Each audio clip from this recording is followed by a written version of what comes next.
अब गैल्वेनोमीटर क्या है? It is a device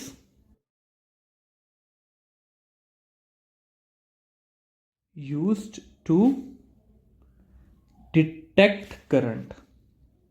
okay, galvanometer और एमीटर में फर्क ही यही है कि गैल्वेनोमीटर एक डिवाइस है जो कि करंट को डिटेक्ट करता है, जबकि एमीटर जो है वो डिवाइस है जो कि करंट को मैयर करता है।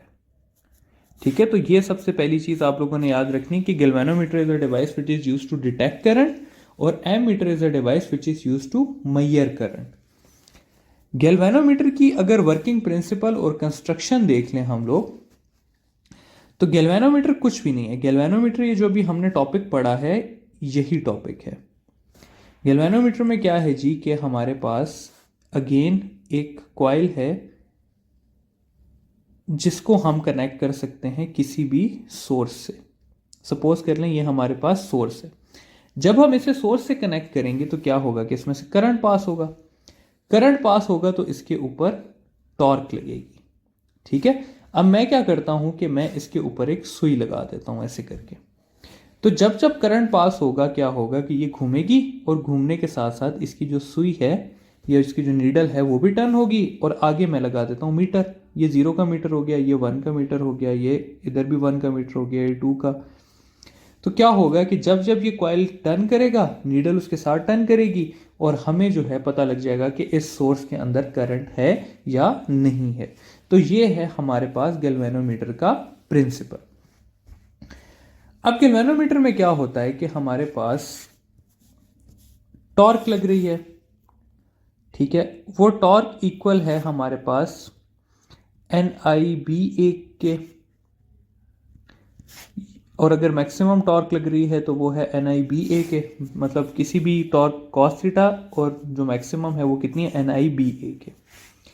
अब क्या होता है कि जितनी अप्लाइड टॉर्क होती है उतनी ही हमारे पास टॉर्शन भी होती है। टॉर्शन क्या होता है इसको समझाने के लिए आप कंसिडर करेंगे, आप सबने ऐसा किया होगा कि फिंगर के ऊपर शॉपर, किसी भी शॉपर को ले लें, शॉपिंग बैग को, और उसे रोटेट करें।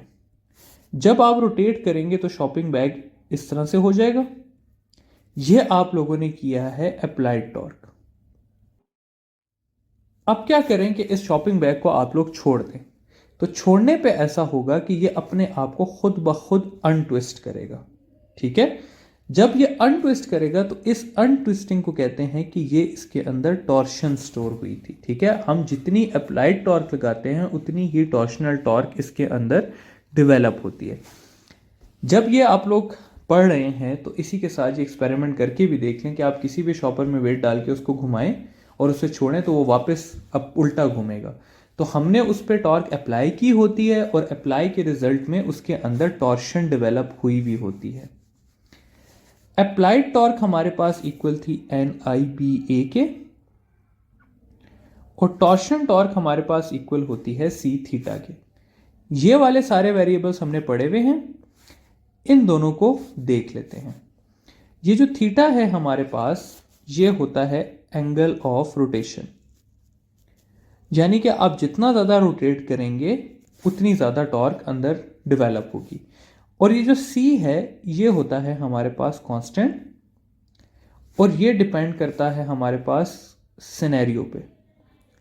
जैसा सिनेरियो होगा उसके हिसाब से C होगा, यानी कि अगर कोई चीज़ स्टिफ है तो C ज़्यादा होगा, कोई चीज़ लूज है तो C कम होगा, स्प्रिंग लगा हुआ है नहीं लगा हुआ, फ्रिक्शन कितनी है कितनी नहीं है, तो ये बाहर सिनेरियो पे या एक्सटर्नल फैक्टर्स पे डिपेंड करता है। अब ना स्टूडेंट्स क्या है कि एक चीज़ किताब में थोड़ी सी गलत लिखी हुई है। ये जो थीटा होगा ये इक्वल हो जाएगा NIBA डिवाइडेड बाय C के, और ये थीटा जो है ये होती है हमारे पास सेंसिटिविटी ऑफ गैल्वेनोमीटर। ठीक है, और सेंसिटिविटी जो है वो डायरेक्टली प्रोपोर्शनल है नंबर ऑफ टर्न्स के, यानी कि जितने नंबर ऑफ टर्न ज़्यादा होंगे सेंसिटिविटी बढ़ेगी।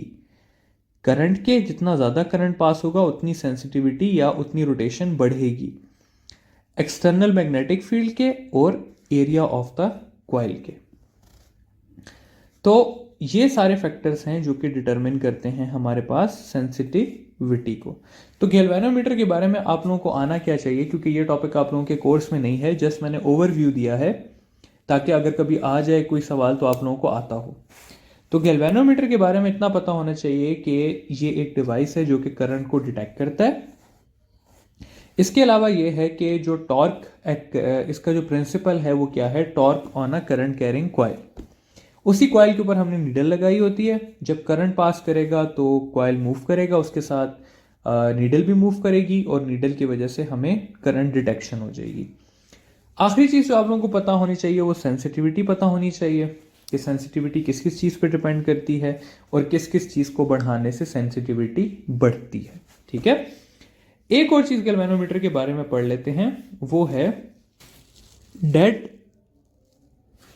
Beat galvanometer. Dead beat galvanometer क्या होता है कि अब अगर मैं ड्रॉ कर दूं कि ये मेरे पास गैल्वेनोमीटर था, ठीक है, ये इसकी मीटर था और ये इसकी नीडल थी।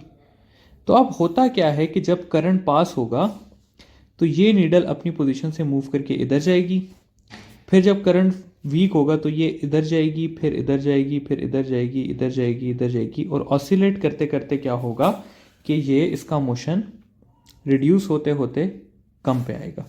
अब इस ऑसिलेशन में काफ़ी टाइम वेस्ट हो जाता है, तो हम इस गैल्वेनोमीटर के अंदर कुछ चेंजेस करते हैं ताकि जब ये नीडल इस पोजीशन से इस पे जाए तो वापस ये डायरेक्ट अपनी ज़ीरो पोजीशन पे आए, ना कि ऑसिलेट करती रहे। तो नीडल की ऑसिलेशन को रोकना इज डेड बीटिंग, ठीक है, और जिस नीडल की ऑसिलेशन रुक गई होती है उसको हम कहते हैं dead beat galvanometer. Dead beat बनाने के लिए हम क्या करते हैं, हम स्प्रिंग्स का यूज़ करते हैं, हम फ्लूइड का यूज़ करते हैं और हम फ्रिक्शन को बढ़ाते हैं। ठीक है, तो ये है जी डेड बीट गैल्वेनोमीटर। कभी कभी इसके बारे में भी सवाल पूछ लिया जाता है, इसलिए मैंने ये भी कवर करवा दिया आप लोगों को। तो आज इस सारे में हमने पढ़ा है अभी torque on a current carrying coil, और हमने पढ़ा है गैल्वेनोमीटर, और गैल्वेनोमीटर के साथ डेड बीट गैल्वेनोमीटर। ये सारे टॉपिक के ओवरव्यूज हैं ताकि अगर कभी इनसे रिलेटेड कोई एमसीक्यू आ जाए तो आप लोगों को आता हो। ये एज सच आपके कोर्स में इंक्लूडेड नहीं है।